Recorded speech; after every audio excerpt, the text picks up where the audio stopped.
Welcome to the Screamvale channel, where fear is everywhere. Ha ha ha. Don't forget to like and subscribe. Let's go. Under the cloak of night, a quiet suburban street holds its breath. Trees standing guard as a lone porch light flickers. A car door slams shut, the sound shattering the stillness as Ethan arrives, seeking solace in a house unaware of its shadowed past. A modest two-story house reveals a faintly glowing attic window as Ethan's voice echoes. When I moved into the house on Elmsworth Drive, I was just looking for peace, a quiet place to recover. I didn't know it had its own history of wounds. Ethan finishes unpacking, his movements measured and quiet. He picks up a photo of a woman, his expression unreadable. Before setting it face down, he pauses at the foot of the attic stairs, a subtle creak echoing from above. I was told not to bother with the attic, Ethan muses, a hint of defiance in his voice. Locked tight, he reveals. Except, it wasn't. Ethan ascends the attic stairs, each step a creaking echo in the chilling air. A growing hum fills the air as Ethan reaches the attic door. The door was cracked open on my second night, Ethan recalls, his voice echoing in the cold air. I thought maybe I hadn't noticed. Maybe I was just tired. In the still of night, moonlight paints the attic in ethereal hues, where dust dances in silent reverie.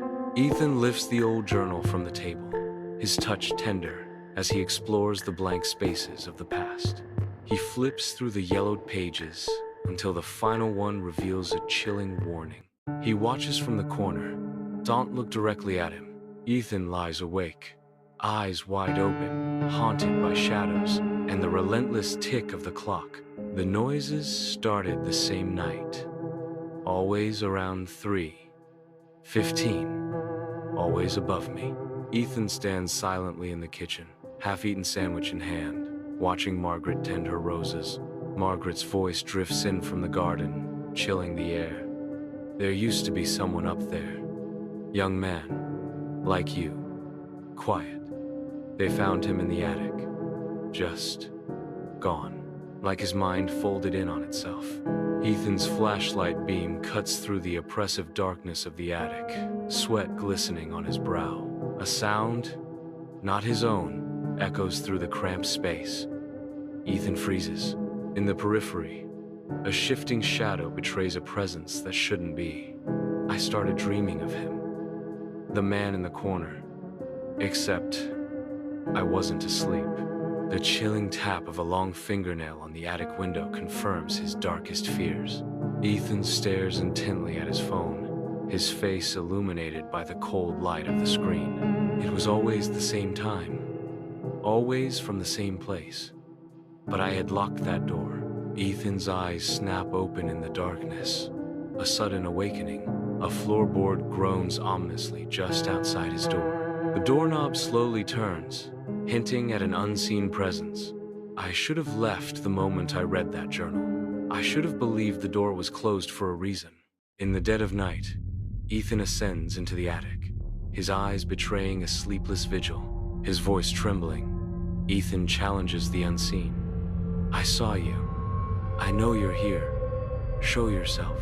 The chair begins to turn, revealing something inhuman shifting in the shadows.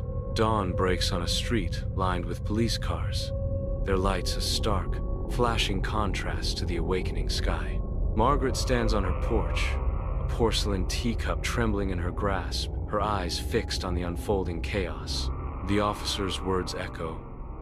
There was no sign of a break-in, but we found a message on the attic wall. As dusk descends on the empty rural road, a silver pickup truck's headlights slice through the dense fog.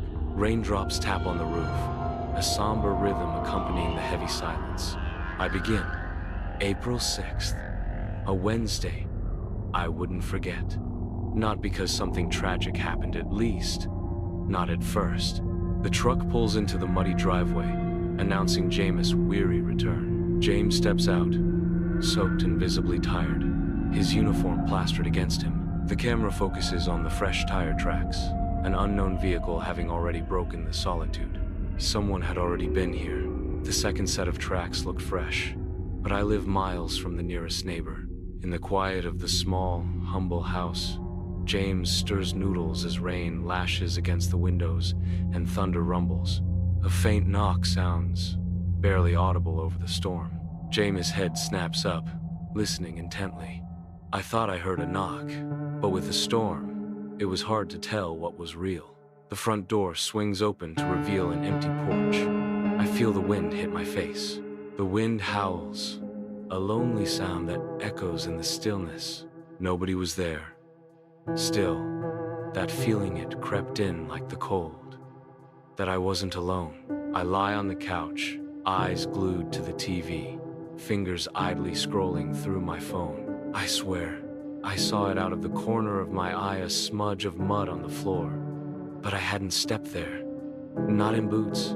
Unbeknownst to me, a muddy footprint stains the floor just behind the couch. I ascend the staircase slowly, glancing back as the house murmurs with TV sounds and distant creaks. That's the thing about gut feelings. They're usually right. I sit in bed, trying to focus on a movie playing on my laptop screen. A muffled thump comes from just outside my room. I froze. That sound was too deliberate. Not a storm. Some thinker, someone moved. The bedroom door creaks open to a silent, dimly lit hallway.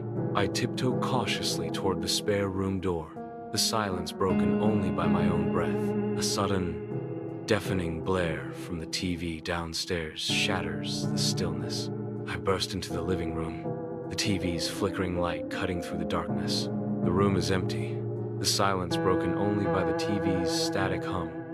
Wind taps at the windows. I hadn't touched the remote since dinner, and yet here it was, screaming in the dark. A long kitchen knife gleams, held tightly in my hand. I search through the living room, finding nothing but shadows. Each empty room echoes with the unsettling thought. It was like chasing a shadow. I was either paranoid or hunted. The door creaks open, revealing a spare room frozen in time, dust swirling.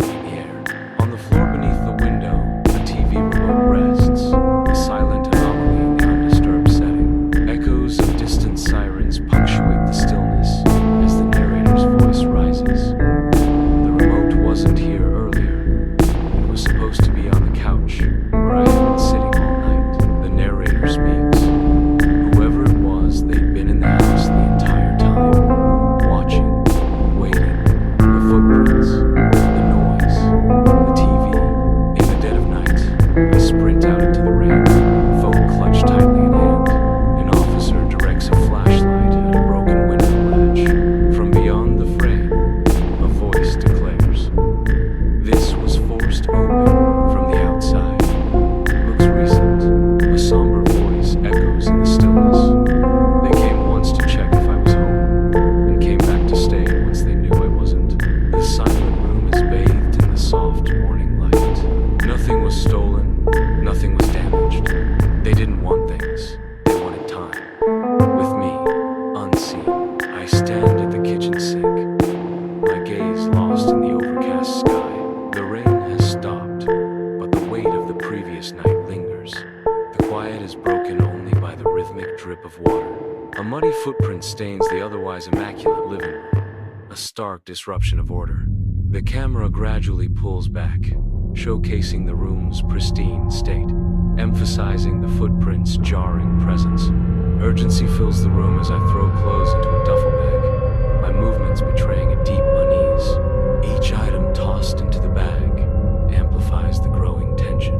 The truck waits, a silent promise of escape as James prepares to leave. He casts a final glance at the house, its innocent facade belying the haunting memories of the night before. The tires crunch on the gravel as the truck pulls away, severing the last physical tie to the past. Driving on the highway, an unreadable expression masks the driver's face as the world outside glows. The landscape rushes by, each detail dissolving into streaks of color and light. Inside a cheap hotel room, I sit on the edge of the bed, restless. The television flickers, a screen filled with nothing but static. relentless sounds of the highway and motel guests amplify a deep unease. Restless, I struggle against the weight of sleeplessness. I wake up abruptly, a wave of disorientation washing over me. The motel room is unfamiliar, the unsettling feeling resurfacing. The endless highway stretches, a path leading into the stark unknown. The sun blazes mercilessly, yet an icy chill grips my soul. In a small coffee shop, I sit at a table, sipping coffee and trying to maintain a calm facade. Nervously, I glance around the coffee shop, a subtle paranoia creeping in. The question lingers. Am I being watched? The truck pulls into the driveway, its headlights briefly illuminating Jameis' rural home before darkness reclaims the scene. A heavy sense of resignation hangs in the air as James steps out of the truck. He walks slowly toward the front door, the house looming dark and silent before him. Against the stormy dusk, the farmhouse looms, a silent sentinel against the encroaching night. The first drops of rain begin to fall, heralding the storm's arrival. Moving out here was supposed to be a fresh start. Quiet, peaceful. The old McAllister place had been empty for years, and I got it for a song. Maybe there was a reason for that. Inside the sparsely furnished living room of the old farmhouse, Sarah, visibly exhausted, begins to unpack. Outside, the storm rages, with rain lashing against the windows and wind howling through the night. A subtle creak from upstairs cuts through the storm's fury, and Sarah pauses, a flicker of unease crossing her face. She dismisses the sound with a shake of her head, trying to convince herself it's nothing. The first night, you tell yourself every creak and groan is just the house settling. Old houses do that, right? Especially in a storm like this. Sarah prepares a cup of tea in the old-fashioned kitchen, the kettle whistling against the storm. The kettle clicks off, replaced by the sound of rain and a faint, rhythmic tapping from the back door. She freezes. The tapping persists, almost lost in the storm. Sarah turns slowly toward the back door. Just the wind. Branches, she whispers, trying to reassure herself. Through a distorted pane, Sarah peers into the stormy night, where only rain and shadows dance. The storm intensifies, each drop drumming louder against the glass. A tapping sound repeats, each tap amplifying her fear. Hesitation battles instinct, but the lock slides open. Every horror movie instinct screamed at me not to open it. For once, I listened. A dark staircase ascends into shadow. A floorboard creaks from above. A muffled thud echoes, breaking the silence. Sarah's voice cuts through the stillness.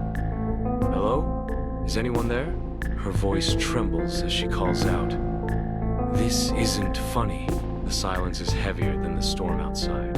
Sarah stands at the top of the stairs, peering into the darkness, the flashlight beam cutting through the silence. The sudden crack of thunder pierces the night, making Sarah jump, the flashlight beam dancing wildly. The light settles, revealing a small, muddy footprint outside the spare bedroom door. I hadn't been in that room. I hadn't even been near it. And those definitely weren't my boots. The small, muddy footprint stands out starkly against the clean floorboards. Sarah's flashlight beam cuts through the darkness of the spare bedroom, revealing dust-covered furniture and a locked window. The beam settles on an old, dusty, wooden rocking chair, tucked away in the corner. The faint sound of the rocking chair creaking pierces the silence, and the chair moves slightly. Sarah's breath hitches as she whispers. It was the little things. Things you could almost convince yourself weren't real. Almost. Sarah backs away slowly, her eyes locked on the rocking chair. Sarah lies in bed, her face pale and her eyes wide with growing terror. Hesitation battles fear as Sarah struggles with calling for help. A chilling scrape pierces the silence, tearing apart any semblance of comfort. That's when the house settling excuse completely fell apart. This wasn't the house. This was in the house, with me. The scraping ceases, replaced by an unnerving silence. Then a soft, raspy whisper from beyond the wall. The sound is too indistinct to discern any words, yet undeniably a voice. Oh God. Sarah is jolted awake, scrambling out of bed in a frenzy. The phone slips from her grasp. A violent thump echoes from behind the bedroom door, followed by the frantic jiggling of the doorknob. I didn't wait to find out who or what it was. There was no rational thought left, only pure animal terror. Sarah throws the door open and sprints into the hallway, fear driving her forward. Sarah, drenched and frantic, struggles with her keys, the farmhouse a looming silhouette behind her. The car engine roars to life, shattering the silence as a tall, shadowy figure materializes in the farmhouse window. I saw it, just for a second. Enough to know I wasn't crazy, enough to know I could never go back. Sarah slams the car into reverse, leaving the nightmare behind, in a spray of mud and desperation. Dawn breaks on a deserted country road. Sarah's car rests silently on the shoulder. Inside, Sarah slumps over the steering wheel, the image of trauma etched on her face. The storm has passed, leaving a serene morning filled with the sounds of birds and a gentle breeze. Her soft voice, a mix of despair and resolve, breaks the silence. The police found nothing, of course. She continues, her voice trembling with haunting memories. No forced entry, no footprints but my own outside. Sarah whispers, her voice heavy with dread. They said it was an old house, the storm. But I know what I heard, what I saw. Her voice concludes with a haunting declaration. Some houses aren't just empty. They're waiting.